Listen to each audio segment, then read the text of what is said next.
रोहन ने कई बार महसूस किया कि उसकी भाभी कनिका रोज रात में स्टोर रूम में जाके चीख चीख के रोती हैं। रोहन अपनी भाभी से बहुत प्यार करता था, उनको अपनी माँ की तरह मानता था।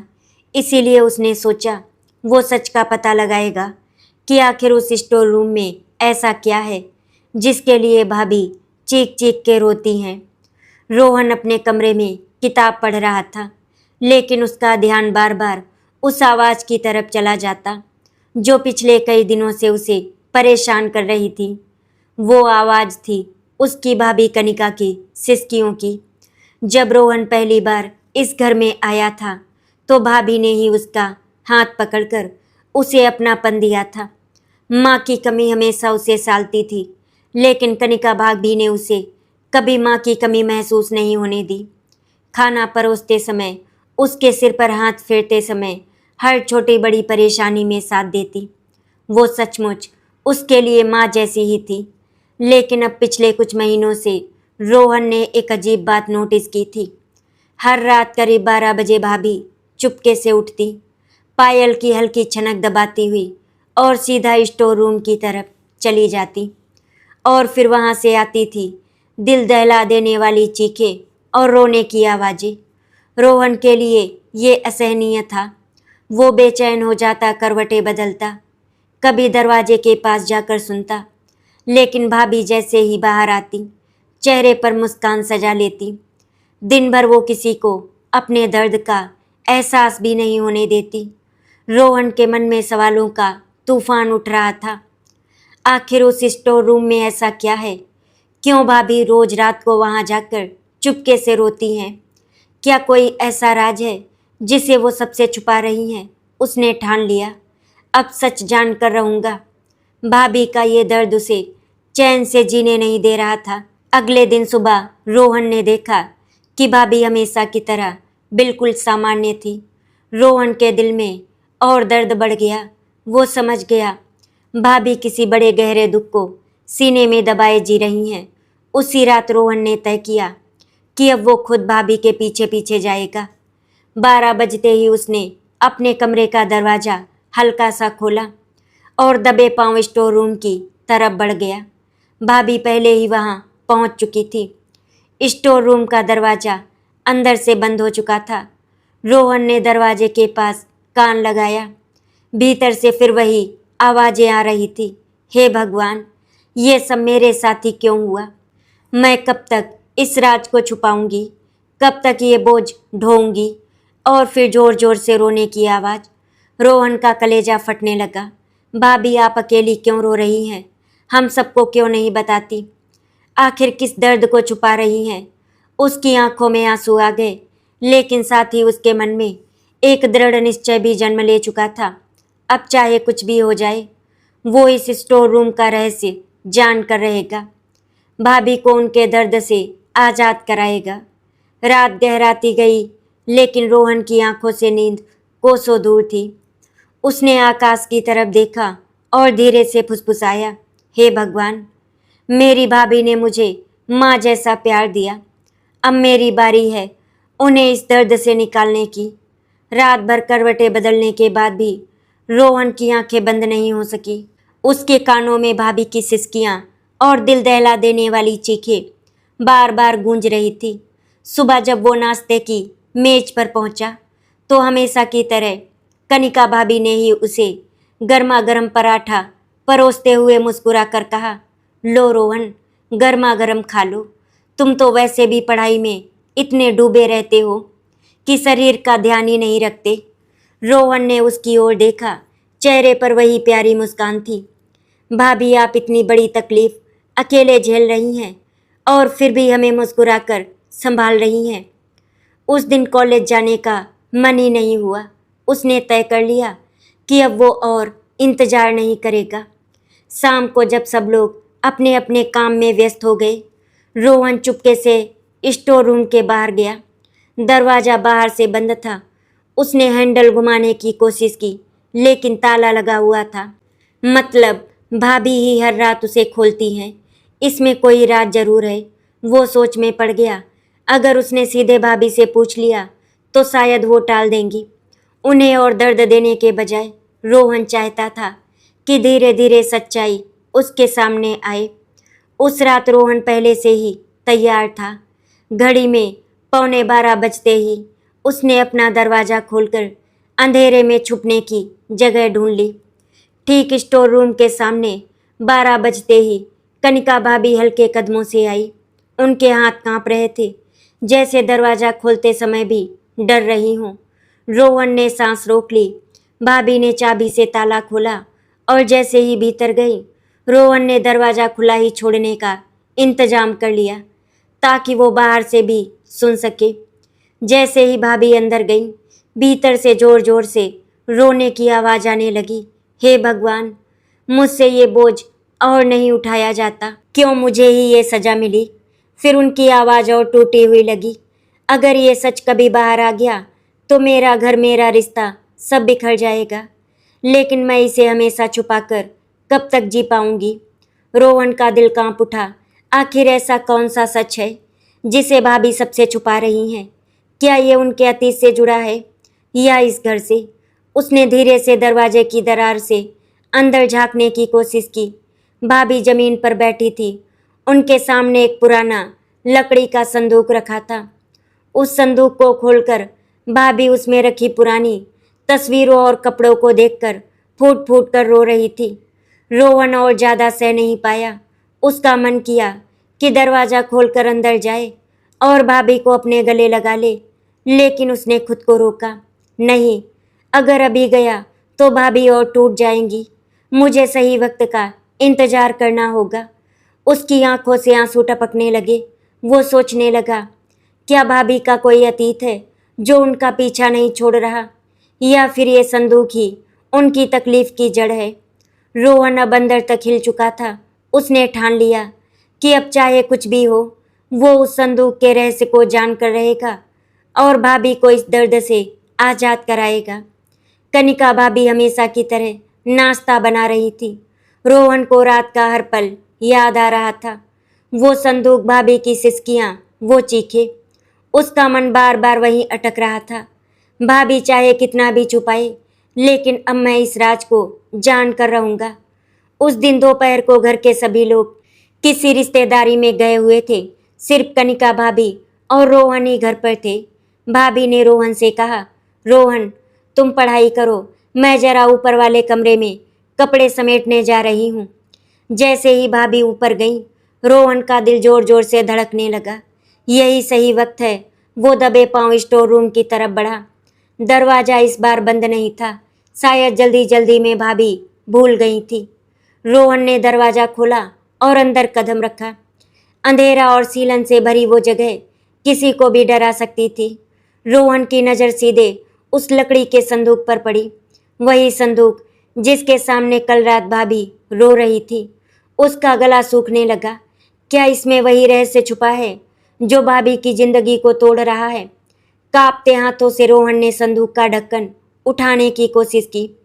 ढक्कन भारी था, लेकिन धीरे धीरे खुल गया। अंदर झांकते ही उसकी सांसें रुक गईं। वहाँ कुछ पुरानी चीज़ें रखी थी। पुराने जमाने का एक लाल रंग का दुपट्टा जिस पर खून के धब्बे जैसे निशान थे। एक फटी हुई तस्वीर जिसमें भाभी किसी अनजान आदमी के साथ खड़ी थी, और एक छोटा सा चांदी का पायल जिस पर किसी का नाम खुदा था, आरव। रोहन का दिल बैठ गया। ये आरव कौन है? तस्वीर वाला आदमी कौन है? और ये खून के धब्बे? तभी पीछे से किसी के कदमों की आहट आई। रोहन घबरा गया। कनिका भाभी दरवाजे पर खड़ी थी। उनकी आंखें रोष और दर्द से लाल हो चुकी थी। रोहन, उनकी आवाज़ कांप रही थी, तुम यहाँ क्या कर रहे हो? ये संदूक क्यों खोला? रोहन डर गया, लेकिन फिर भी हिम्मत जुटाकर बोला, भाभी, मैं अब और सह नहीं पा रहा हूँ। हर रात आपकी चीखें सुनता हूँ। आप क्यों अकेले ये दर्द झेल रही हैं? ये आरव कौन है? ये तस्वीर किसकी है? आखिर ये सब सच क्या है? कनिका के हाथ से संदूक का ढक्कन छूटकर गिर गया। वो वहीं फर्श पर बैठ गई और जोर जोर से रोने लगी।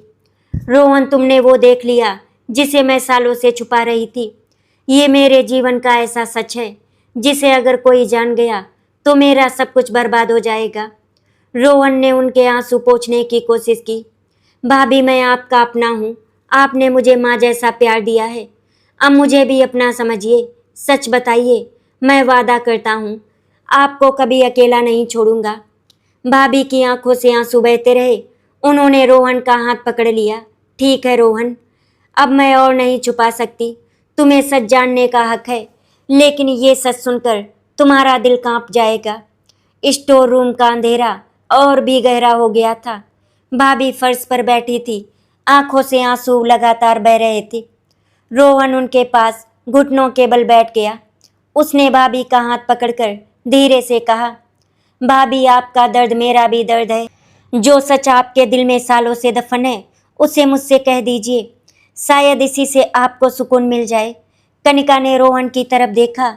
रोहन, ये सच मेरे दिल का ऐसा जख्म है जो किसी को बता दूं तो मेरा जीवन तबाह हो जाएगा, पर अब लगता है कि इसे छुपाने से ज़्यादा कह देने में राहत मिलेगी। रोहन ने सिर झुकाकर कहा, मैं वादा करता हूँ भाभी, जो भी सच होगा वो मेरे दिल में ही रहेगा। भाभी ने संदूक से वो फटी हुई तस्वीर निकाली, उसे अपने हाथों में पकड़कर कांपती आवाज में बोली, ये आदमी मेरा अतीत है। जब मेरी शादी इस घर में हुई थी, उससे पहले मेरी जिंदगी में कोई और था। रोहन की सांसें थम गई। मतलब शादी से पहले भाभी का। भाभी की आंखों से आंसू झरझर गिर रहे थे। उसका नाम था आलोक। हम दोनों कॉलेज में साथ पढ़ते थे। मैंने सोचा था उसी से शादी करूंगी, लेकिन किस्मत को कुछ और ही मंजूर था। कनिका की आवाज़ और भारी हो गई। मेरे पापा बहुत सख्त थे। उन्होंने कभी मुझसे नहीं पूछा कि मैं क्या चाहती हूँ। उन्होंने सिर्फ अपना फैसला सुनाया। कनिका की शादी हमारे दोस्त के बेटे कुणाल से होगी, और कुणाल तुम्हारे बड़े भैया। रोहन हैरान रह गए। मतलब भाभी को जबरदस्ती भैया से ब्याह दिया गया था, जबकि उनका दिल किसी और के साथ था। कनिका आगे बोली, मैंने पापा से लाख मिन्नतें की, रोई गिड़गिड़ाई, लेकिन उन्होंने मेरी एक नहीं सुनी। और आलोक, वो भी बेबस हो गया। उसके हालात तो मुझसे भी ज़्यादा बुरे थे। भाभी ने आंसू पोंछते हुए संदूक से वो चांदी की पायल उठाई। उसे देखते ही उनकी आंखों में ममता की लहर दौड़ गई। ये पायल आलोक ने मुझे दी थी।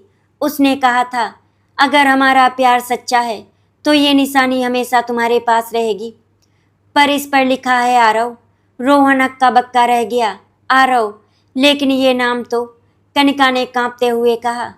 हाँ रोहन, आरव हमारे प्यार की सबसे बड़ी निशानी है। आरव मेरा बेटा है। रोहन के पैरों तले से जमीन ही खिसक गई। उसका गला सूख गया। भाभी आपका बेटा? उसकी आवाज कांप रही थी, लेकिन हमें तो कभी पता ही नहीं चला। कनिका की आंखों से आंसू और तेज बहने लगे। हाँ रोहन, किसी को पता नहीं, क्योंकि ये सच अगर बाहर आ गया तो मैं इस घर में कभी भी सम्मान से नहीं रह पाऊंगी। सब मुझसे नफरत करने लगेंगे। तुम्हारे भैया मुझे छोड़ देंगे। रोहन के दिल में तूफान मचा हुआ था, लेकिन उसने भाभी का हाथ मजबूती से थाम लिया। भाभी आप डरिए मत, ये सच्चा है, कितना भी बड़ा हो मैं आपके साथ खड़ा रहूँगा। आपने मुझे हमेशा माँ जैसा प्यार दिया है। अब मेरी बारी है आपको इस दर्द से आज़ाद करने की। कनिका रोने लगी। रोहन, तुम्हें नहीं पता इस सच में कितना दर्द छुपा है। आरव कहाँ है, किस हाल में है, ये सोच सोच कर मैं हर रात रोती हूँ। रोहन की आंखों में आंसू छलक आए। स्टोर रूम में पसरा सन्नाटा सिर्फ भाभी की सिसकियों से टूट रहा था। रोहन के दिल में तूफान था। भाभी का एक बेटा है आरव, लेकिन वो कहाँ है, किस हाल में है, ये सोचकर ही उसकी रूह कांप रही थी। कनिका ने रोहन की तरफ देखा, आंसू थामने की नाकाम कोशिश करते हुए बोली, हाँ रोहन, आरव मेरा बेटा है। वो मेरे दिल का टुकड़ा है, लेकिन किस्मत ने मुझे उससे जुदा कर दिया। आज वो कहाँ है, किस हाल में है, मुझे खुद नहीं पता। रोहन का दिल जैसे किसी ने मुट्ठी में कस लिया हो। भाभी प्लीज मुझे सब सच सच बताइए। ये बोझ आप अकेली कब तक ढोएंगी? आखिर आरव आपसे क्यों दूर हो गया? कनिका ने गहरी सांस ली और दीवार से टिक गई। जब पापा ने मेरी शादी तुम्हारे भैया से कर दी, तब मैं आलोक के बच्चे की माँ बनने वाली थी। मैं डर गई थी। माँ को सब बताया, लेकिन उन्होंने कहा, बेटी चुप रहना, अगर ये सच बाहर आया तो हमारा खानदान बदनाम हो जाएगा। मैं रोती रही लेकिन मजबूरी में चुप रही। फिर मेरी शादी हो गई तुम्हारे भैया से। भाभी की आंखें लाल हो गई। शादी के कुछ ही महीनों बाद मेरा बेटा हुआ, आरव। लेकिन उस वक्त सबको यही बताया गया कि बच्चा प्रीमेच्योर है। घर वालों को भी शक नहीं हुआ, पर पापा उन्हें सब पता था। उन्होंने मुझे धमकाया, अगर तूने किसी को ये राज बताया तो हम तुझसे नाता तोड़ देंगे, बच्चा भी तुझसे छीन लेंगे। रोहन, उन्होंने वही किया। मेरा आरव मुझसे छीन लिया गया। रोहन की मुट्ठियां भीज गई। क्या उन्होंने आपका बच्चा आपसे छीन लिया? भाभी, ये तो बहुत बड़ा जुर्म है। आप क्यों चुप रही? कनिका बेकाबू होकर रोने लगी। मैं माँ थी रोहन, चीख चीख कर कहा था कि मुझे मेरा बच्चा दे दो, लेकिन पापा ने सुन लिया। ये बच्चा तेरे पाप की निशानी है, इसे हम कभी तेरे पास नहीं रहने देंगे। और उस दिन के बाद मैंने आरव को कभी नहीं देखा। भाभी जमीन पर बैठ गई। उनका शरीर कांप रहा था। रोहन, सोचो, एक माँ से उसका दुधमुहा बच्चा छीन लिया जाए तो उसके दिल पर क्या बीतेगी। मैंने हर रोज अपने आंचल को तरसते देखा। हर रात इस स्टोर रूम में आकर रोती हूँ, क्योंकि यही वो संदूक है जिसमें आरव की कुछ निशानियाँ रखी हैं। आलोक की दी पायल, आरव का पहला कपड़ा, उसकी तस्वीर। रोहन के भी आंसू छलक पड़े। उसने भाभी को बाहों में भर लिया। भाभी, हम मिलकर आरव को ढूंढेंगे। वो जहाँ भी होगा मैं आपको उससे मिलवा कर रहूँगा। कनिका ने सिर हिलाया। नहीं रोहन, इतना आसान नहीं है। पापा ने आरव को किसी दूर के अनाथालय भेज दिया था। उन्होंने कहा था अब इसे भूल जा, लेकिन कोई माँ अपने बच्चे को कैसे भूल सकती है? रोहन की आंखों में दृढ़ निश्चय झलक रहा था। भाभी, चाहे पापा कितने ही बड़े हों, उनका डर अब हमारे रास्ते की दीवार नहीं बनेगा। आप देखना, मैं आरव को ढूंढ कर लाऊंगा। कनिका ने रोहन की ओर देखा। उनकी आंखों में पहली बार हल्की सी उम्मीद की चमक आई। क्या सच में रोहन? क्या तुम मुझे मेरे आरव से मिला सकते हो? रोहन ने उसका हाथ थाम कर कहा, हाँ भाभी, अब मैं चैन से नहीं बैठूंगा। आरव को ढूंढना ही मेरी जिंदगी का सबसे बड़ा मकसद है। उस रात रोहन को बिल्कुल भी नींद नहीं आई। उसके दिलो दिमाग में सिर्फ एक ही नाम गूंज रहा था, आरव। भाभी का बेटा, मेरा भांजा, जिसे उससे छीन लिया गया। भाभी की आंखों में तैरते आंसू और उनकी चीखें उसे बार बार याद आ रही थी। सुबह होते ही रोहन ने कनिका भाभी से धीरे से पूछा, भाभी, आपको याद है दादाजी यानी आपके पापा ने आरव को कहाँ भेजा था? कोई नाम, कोई जगह? कनिका ने आंसुओं में डूबे स्वर में कहा, मुझे तो इतना ही पता है। उन्होंने कहा था कि किसी दूर के अनाथालय भेज दिया है, लेकिन कौन सा अनाथालय और कहाँ, ये उन्होंने कभी नहीं बताया। रोहन ने गहरी सांस ली। मतलब अब मुझे सुराग खुद ढूंढना होगा। उसने पहले सबसे उसी स्टोर रूम में खंगालना शुरू किया। संदूक में और भी पुराने कागजात रखे थे। उसे एक पुराना कागज मिला। उस पर लिखा था अनाथालय वाराणसी, और नीचे तारीख वही साल था जब भाभी ने आरव को जन्म दिया था। रोहन का दिल धड़क उठा। शायद यही वो जगह है जहां आरव को भेजा गया होगा। लेकिन मामला इतना आसान नहीं था। उसी शाम भाभी के पापा घर आए हुए थे। रोहन ने उन्हें स्टोर रूम की तरफ जाते देखा। उनके चेहरे पर तनाव था, जैसे उन्हें डर हो कि कोई उनका राज जान ना ले। उन्होंने संदूक को अच्छे से ताला लगाया और चाबी अपनी जेब में रख ली। रोहन समझ गया, मतलब आज भी वो इस राज को छुपाए रखना चाहते हैं। रात में रोहन ने भाभी को सब बताया। भाभी, मुझे एक कागज मिला है जिसमें अनाथालय वाराणसी लिखा था। शायद आरव वही हो। कनिका की आंखों में उम्मीद चमक उठी। क्या सच में रोहन? लेकिन वहां कैसे जाओगे? अगर पापा को पता चला तो बहुत बड़ा हंगामा होगा। रोहन मुस्कुराया। भाभी, मैं सब संभाल लूंगा, आप बस मुझ पर भरोसा रखिए। अगले दिन रोहन ने कॉलेज जाने का बहाना बनाया और अपनी जेब में वो पुराना कागज रख लिया। ट्रेन से वाराणसी जाने का टिकट लिया। भाभी ने जाते जाते उसका हाथ पकड़कर कहा, अगर तुम सच में मेरे आरव को ढूंढ लाए तो ये मेरी जिंदगी की सबसे बड़ी खुशकिस्मती होगी। रोहन ने उनके आंसू पोंछते हुए कहा, भाभी, मैं खाली हाथ वापस नहीं जाऊंगा। वो सीधे उस पते पर पहुंच जाता जो कागज पर लिखा था, अनाथालय। अनाथालय एक पुरानी इमारत थी। टूटी दीवारें, रंग लगे गेट और भीतर खेलते कुछ मासूम बच्चे। रोहन ने भीतर जाकर वार्डन से मुलाकात की। उसने सीधा पूछा, क्या यहाँ कोई बच्चा था आरव नाम का? वार्डन ने माथे पर बल डालकर सोचा। फिर कहाँ? आरव, हाँ, कई साल पहले एक बच्चा आया था इस नाम से, लेकिन रोहन का दिल बैठ गया। लेकिन क्या? वार्डन ने भारी स्वर में कहा। कुछ साल पहले उसे यहाँ से कोई और ले गया था। अनाथालय के वार्डन के मुंह से ये सुनकर रोहन के पैरों तले से जमीन खिसक गई। मतलब आरव यहाँ था लेकिन अब नहीं है। उसने खुद को संभालते हुए कहा, सर कृपया बताइए, आरव को कौन ले गया? कहाँ ले गया? वार्डन ने गहरी सांस ली। बेटा, मुझे इतनी पुरानी बातें ठीक से याद नहीं, लेकिन हाँ, एक कपल आया था, उम्र में थोड़े बड़े लग रहे थे। उन्होंने कहा था कि वो बच्चा उन्हें गोद लेना है। सारे कागज पूरे थे, इसीलिए हमने उन्हें आरव सौंप दिया। रोहन के दिल में उम्मीद की एक किरण जगी। मतलब आरव जिंदा है, कहीं ना कहीं इस दुनिया में है। वो कपल कौन थे? क्या आरव आज भी उनके पास है? उसने वार्डन से फिर पूछा, क्या आपके पास उन लोगों का नाम या पता है? वार्डन ने माथे पर हाथ रखकर याद करने की कोशिश की। नाम तो शायद मल्होत्रा था, हाँ, मिस्टर और मिसेज मल्होत्रा, लेकिन कहाँ के थे ये मुझे याद नहीं। रोहन ने तुरंत अपनी डायरी निकाली और नोट कर लिया। मल्होत्रा कपल। वो सोचने लगा, अब मुझे इस मल्होत्रा परिवार को ढूंढना होगा। यही आरव तक पहुंचने का एकमात्र सहारा है। लेकिन वाराणसी जैसे बड़े शहर में सिर्फ नाम से किसी को ढूंढना आसान नहीं था। उसी शाम रोहन ने भाभी को फ़ोन किया। कनिका भाभी बेचैनी से इंतजार कर रही थी। रोहन, कुछ पता चला? उनकी आवाज़ कांप रही थी। रोहन ने सच बताया। भाभी, आरव यहाँ था लेकिन उसे एक मल्होत्रा नाम के कपल ने गोद ले लिया। मुझे अभी और जानकारी जुटानी है।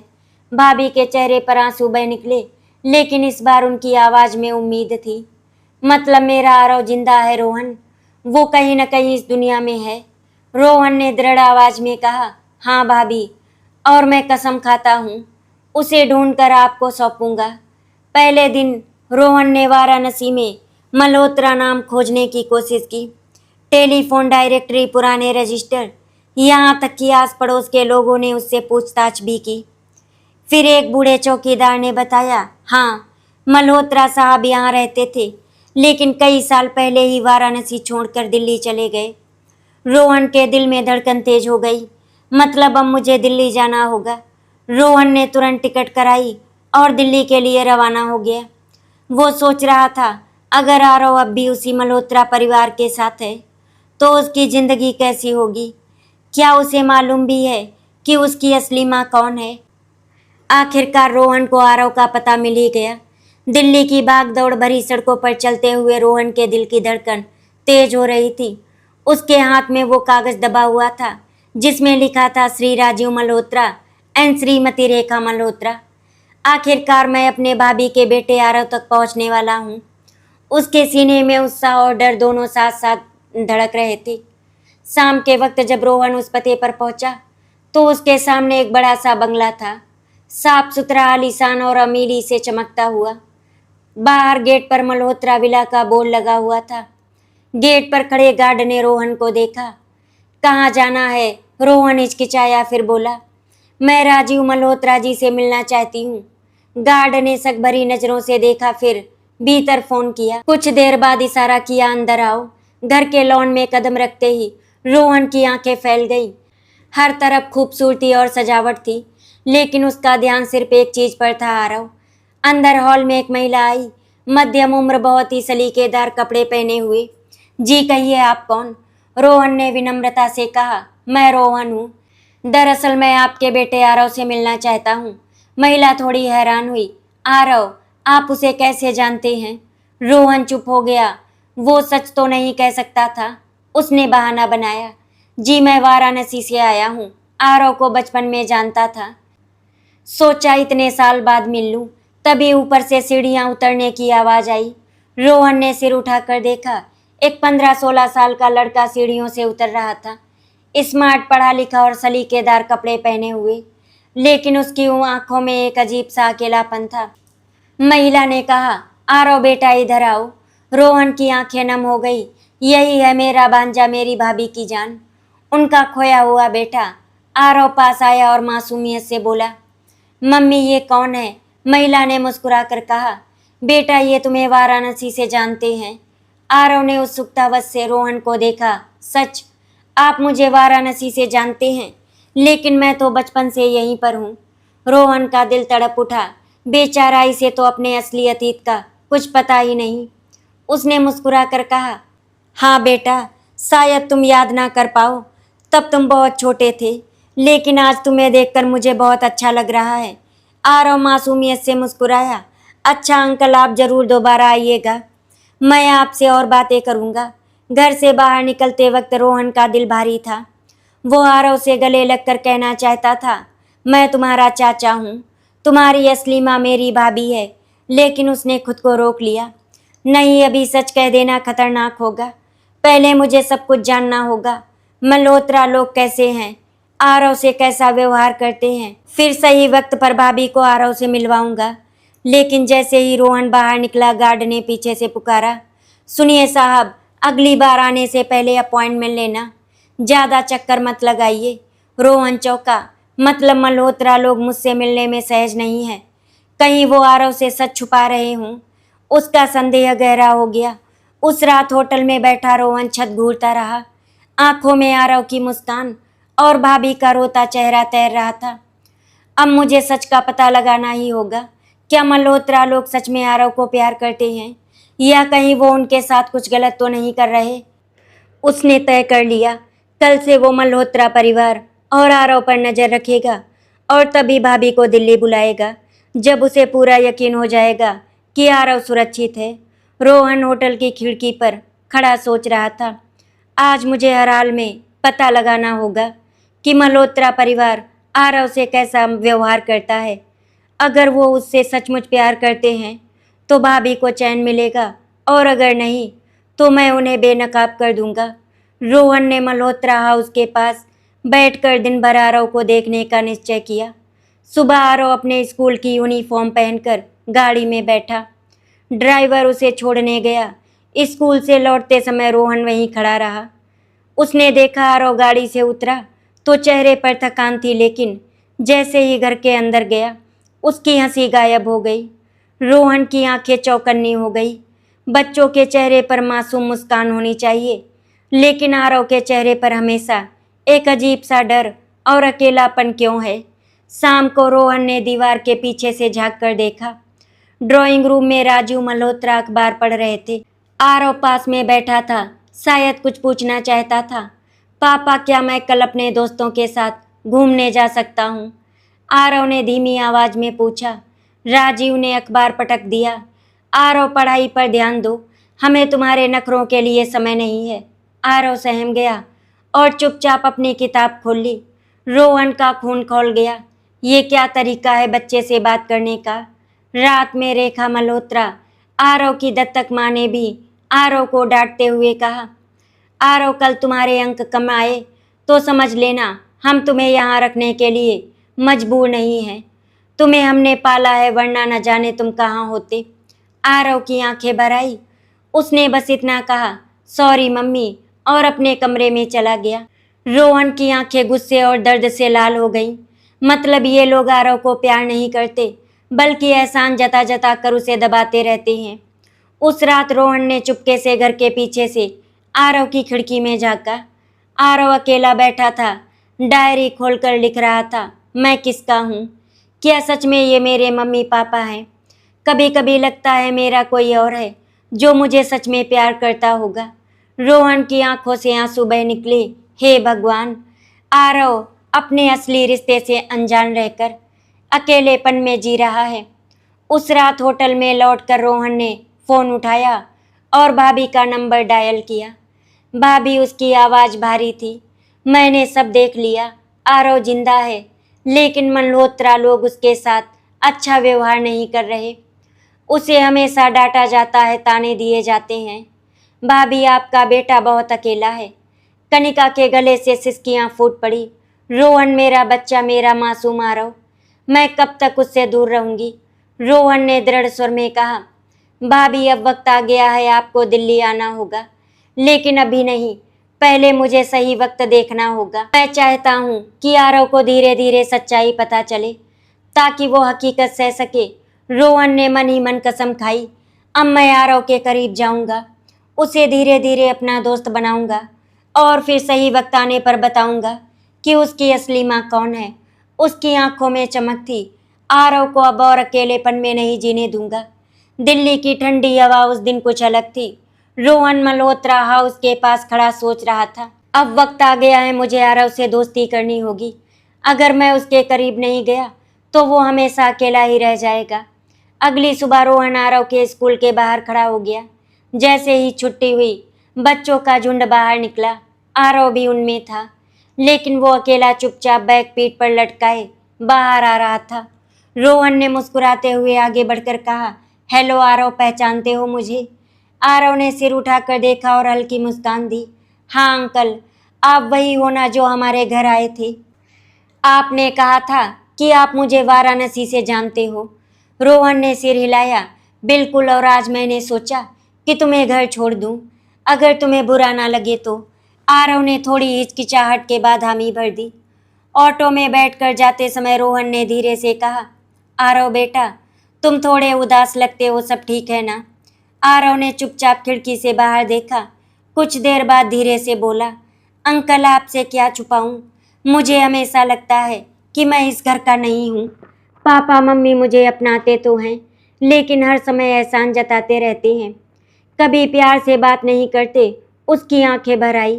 कभी कभी सोचता हूँ, क्या मेरी असली माँ मुझे ऐसे ही ताने देती? रोहन का गला भर आया। हे भगवान, मेरा आरव अपने दिल का दर्द अकेले सह रहा है। उसने धीरे से आरव के कंधे पर हाथ रखा। नहीं बेटा, असली माँ कभी अपने बच्चे को ताना नहीं देती। वो तो अपने बच्चे को अपनी जान से भी ज़्यादा चाहती है। आरव की आंखों में चमक आ गई। सच अंकल, क्या सच में कोई माँ इतनी प्यारी हो सकती है? रोहन ने मुस्कुराते हुए कहा, हाँ बेटा बिल्कुल, और मैं यकीन दिलाता हूँ, एक दिन तुम अपनी माँ का असली प्यार जरूर पाओगे। उस दिन के बाद आरव ने रोहन से लगाव महसूस करना शुरू कर दिया। वो स्कूल के बाद अक्सर उसे कॉल करने लगा। कभी अपने होमवर्क के बारे में पूछता, कभी बस यूं ही बातें करता। एक दिन आरव ने रोहन से कहा, अंकल आपसे बातें करके मुझे बहुत अच्छा लगता है। आप बिल्कुल अलग हो, जैसे आप मुझे सच में समझते हैं। रोहन की आंखें नम हो गई, क्योंकि बेटा मैं तुम्हें दिल से चाहता हूँ। उधर घर में कनिका भाभी हर दिन फ़ोन पर रोहन से खबर लेती। रोहन, मेरा आरव कैसा है? उसने कुछ कहा क्या? क्या वो ठीक है? रोहन उन्हें दिलासा देता। भाभी, आरव बिल्कुल ठीक है। हाँ, वो बहुत अकेला है, लेकिन अब उसने मुझे अपना दोस्त बना लिया है। बस आप थोड़ी और हिम्मत रखिए, सही वक्त पर मैं आपको उनसे मिलवाऊंगा। भाभी रोते हुए कहती, रोहन, मेरा दिल कहता है कि वो मुझे पुकार रहा है। मैं कब तक उससे दूर रहूंगी? रोहन का दिल भी तड़पता, लेकिन वो भाभी को समझाता, बस थोड़ा सब्र भाभी, सब ठीक हो जाएगा। एक शाम आरव ने रोहन से कहा, अंकल कभी कभी मैं सपने में देखता हूँ कि कोई औरत मुझे गोद में लेकर प्यार कर रही है। उसकी आंखों में बहुत ममता होती है। वो मुझे गले लगाकर कहती है, तू मेरा बेटा है, लेकिन जब उठता हूँ तो देखता हूँ कि मेरे पास कोई नहीं होता। उसकी आवाज़ टूट गई। क्या सच में कहीं कोई ऐसी माँ है जो मुझे इतना प्यार कर सकती है? रोहन की आंखों से आंसू बह निकले। हाँ बेटा, वो माँ है तुम्हारी अपनी माँ, जो तुम्हारे बिना हर रात रोती है। लेकिन उसने अपने आंसू पोंछ लिए। दिल्ली की भागदौड़ में रोहन के दिन अब सिर्फ एक मकसद के लिए गुजर रहे थे, आरव और उसकी माँ कनिका भाभी को मिलाना। अब मुझे बहुत संभल कर चलना होगा, क्योंकि मल्होत्रा लोग बहुत सख्त हैं। वो नहीं चाहते कि आरव अपने अतीत को जाने। इसीलिए हमें ऐसा तरीका अपनाना होगा कि आरव को सच धीरे धीरे समझ आए। लेकिन कुछ दिनों बाद रोहन ने भाभी को फ़ोन किया। भाभी, आप जल्दी से दिल्ली आ जाइए, मैंने सब सोच लिया है। आपसे मिलाए बिना आरव को उसके दिल का सुकून नहीं मिलेगा। कनिका की धड़कन तेज हो गई, लेकिन रोहन, अगर किसी को पता चल गया तो? रोहन ने आश्वासन दिया, भाभी मैं सब संभाल लूँगा, आप बस हिम्मत करके यहाँ आइए। 2 दिन बाद कनिका दिल्ली पहुँची। जैसे ही रोहन ने उन्हें स्टेशन पर देखा, उनकी आंखों में बरसों का इंतजार छलक आया। भाभी रोहन के गले लगकर फूट फूट कर रो पड़ी। रोहन, मेरा बेटा कहाँ है? मुझे उससे अभी मिलवा दो। रोहन ने उन्हें संभाला। भाभी सब्र कीजिए, पहले हमें आरव को धीरे धीरे सच्चाई के लिए तैयार करना होगा। शाम को रोहन आरव के साथ पार्क में मिला। उसने पहले से ही तय कर लिया था कि कनिका भाभी थोड़ी दूरी पर बैठेंगी ताकि बेटे को बिना बताए अपने दिल की प्यास बुझा सके। आरव खेलते खेलते अचानक उधर भागा जहां बेंच पर कनिका बैठी थी। उनकी आंखें उसे देखकर चमक उठी। यही मेरा आरव है, यही मेरी जान है। आरव ने मासूमियत से उसकी ओर देखा और फिर दौड़कर रोहन के पास लौट आया। भाभी वहीं बैठकर चुपचाप रोती रही। पार्क से लौटते वक्त कनिका ने रोहन से कहा, रोहन, मैंने आज अपने बेटे को अपनी आंखों से देखा, वो कितना बदल गया है।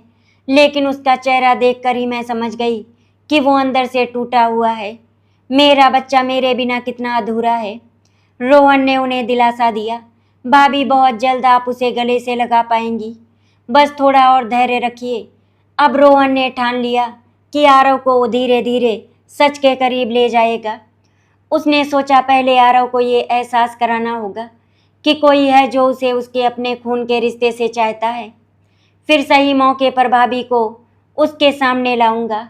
उस रात रोहन ने आरव से बात करते हुए कहा, बेटा, अगर तुम्हें कभी लगे कि इस दुनिया में कोई तुम्हारा सच्चा अपना है तो उस पर भरोसा करना चाहिए। कभी कभी असली रिश्ते वो नहीं होते जो हमें दिखते हैं, बल्कि वो होते हैं जिन्हें दिल पहचानता है। आरव ने मासूम आंखों से रोहन को देखा। अंकल, क्या सच में कहीं कोई ऐसा है जो मुझे सच में चाहता है? रोहन की आंखें भर आई। उसने दिल ही दिल में कहा, हाँ बेटा, वो तुम्हारी माँ है जो बस तुमसे मिलने का इंतजार कर रही है। अगले दिन रोहन की बेचैनी बढ़ रही थी। आज वो दिन है जब आरव अपनी असली माँ से मिलेगा। उसके सीने में डर भी था और उत्साह भी। रोहन ने मल्होत्रा परिवार से कहकर आरव को पास के पार्क में बुलाया। वहाँ हम थोड़ा पढ़ाई का डिस्कशन करेंगे। मल्होत्रा लोग खुश तो नहीं हुए, पर उन्होंने अनुमति दे दी। आरव हमेशा की तरह मुस्कुराता हुआ, अंकल आज कहाँ बैठेंगे? रोहन ने इशारा किया, आओ बेटा, आज तुम्हें किसी खास से मिलवाता हूँ। बेंच पर कनिका भाभी बैठी थी। जैसे ही उनकी नज़र अपने बेटे पर पड़ी, उनकी आंखों से आंसू बह निकले। वो कांपते हुए खड़ी हो गई। आरव ने हैरानी से पूछा, अंकल, ये कौन है? रोहन ने गहरी सांस ली और बोला, आरव, ये है वही जो तुम्हें सबसे ज़्यादा चाहती हैं। ये तुम्हारी असली माँ है। आरव चौंक गया, मेरी माँ? कनिका रोते हुए आगे बढ़ी और अपने बेटे को गले से लगा लिया। हाँ बेटा, मैं ही तुम्हारी माँ हूँ। तुझसे जुदा होकर मैंने हर पल मौत से भी बदतर जिंदगी जी है। आज तुझे गले लगाकर मेरी सांसें वापस आई हैं। आरव की आंखों से आंसू बह निकले। उसने कांपते हुए कहा, सच में आप मेरी माँ हैं। मैं हमेशा सोचता था कि मेरी असली माँ कैसी होगी, और आज आप मेरे सामने हैं। आरव जोर से माँ की गोद में सिमट गया। मम्मा, मैं आपको ढूंढ रहा था। मुझे हमेशा लगता था कि मेरा कोई और है जो मुझे सच में चाहता है। आज मुझे वो मिल गया। कनिका की आंखों से आंसू झरझर गिर रहे थे। बेटा, तुझसे दूर होकर मैंने हर रात तेरी तस्वीर से बात की है। तेरे बिना मैं अधूरी थी। आज तू मेरी बाहों में है। अब मुझे किसी चीज़ की कमी नहीं। रोहन थोड़ी दूरी पर खड़ा सब देख रहा था। उसकी आंखें भी भर आई। आखिरकार मैंने अपना वादा पूरा किया। भाभी को उनके बेटे से मिलवा दिया। वो मन ही मन बोला, हे भगवान, इन दोनों को कभी अलग मत करना। कुछ देर बाद आरव ने रोहन से पूछा, अंकल, ये सब मुझसे छुपाया क्यों गया? मुझे मेरी माँ से दूर क्यों किया गया? रोहन ने धीरे से कहा, बेटा, ये लंबी कहानी है। तेरे नाना की जिद और समाज के डर ने ये सब किया, लेकिन अब जो बीत गया उसे भूल कर आगे देखना है। अब तुम्हारी माँ तुम्हारे पास है और तुम्हें कभी अकेला नहीं छोड़ेगी। आरव ने माँ का हाथ कसकर पकड़ लिया। मैं अब कभी इन्हें छोड़कर कहीं नहीं जाऊंगा। अगले दिन कनिका भाभी ने मल्होत्रा परिवार को सब सच बताया। शुरुआत में हंगामा हुआ, आरोप लगे, लेकिन जब आरव ने साफ कहा, मैं अपनी माँ के बिना नहीं रह सकता, तो फिर सबको झुकना पड़ा। धीरे धीरे माहौल बदला। मल्होत्रा लोग भी मान गए कि असली माँ के प्यार की जगह कोई नहीं ले सकता। उस रात कनिका ने आरव को अपनी गोद में सुलाते हुए कहा, बेटा, अब मुझे किसी चीज़ से डर नहीं। तू मेरे पास है, यही मेरी सबसे बड़ी जीत है। आरव ने आंखें बंद करते हुए कहा, मम्मा मैं अकेला नहीं हूँ, आप मेरी दुनिया हैं। रोहन ने ये दृश्य देखा और उसके दिल में सुकून उतर आया। आज इस घर का अंधेरा मिट गया, अब सिर्फ माँ बेटे के प्यार की रोशनी है। घर आकर रोहन और उसकी भाभी ने मिलकर पूरी सच्चाई परिवार वालों को बता दी। पहले तो उन लोगों ने आरव को अपने पास रखने के लिए मना किया, लेकिन कुणाल ने हाँ बोल दिया। फिर धीरे धीरे करके आरव ने पूरे परिवार का दिल जीत लिया और इस तरह से भाभी की चीखें अब खुशियों में बदल गईं। अपनी भाभी को खुश देखकर रोहन को बहुत ही सुकून मिला। धीरे धीरे माहौल बदला। मल्होत्रा लोग भी मान गए कि असली माँ के प्यार की जगह कोई नहीं ले सकता। उस रात कनिका ने आरव को अपनी गोद में सुलाते हुए कहा, बेटा अब मुझे किसी चीज़ से डर नहीं, तू मेरे पास है, यही मेरी सबसे बड़ी जीत है। आरव ने आंखें बंद करते हुए कहा, मम्मा अब मैं अकेला नहीं हूँ, आप मेरी दुनिया हैं। रोहन ने यह दृश्य देखा और उसके दिल में सुकून उतर आया। आज इस घर का अंधेरा मिट गया, अब सिर्फ माँ बेटे के प्यार की रोशनी है। घर आकर रोहन और उसकी भाभी ने मिलकर पूरी सच्चाई परिवार वालों को बता दी। पहले तो उन लोगों ने आरव को अपने पास रखने के लिए मना किया, लेकिन आकाश ने हाँ बोल दिया। फिर धीरे धीरे उसके आरव ने पूरे परिवार का दिल जीत लिया और इस तरह से भाभी की चीखें अब खुशियों में बदल गईं। अपनी भाभी को खुश देखकर रोहन को बहुत ही सुकून मिला। आशा करती हूँ आपको हमारी कहानी अच्छी लगी होगी। अगर आपको हमारी कहानी अच्छी लगी तो वीडियो को लाइक एंड शेयर करें, चैनल को सब्सक्राइब करें। वीडियो देखने के लिए आपका धन्यवाद।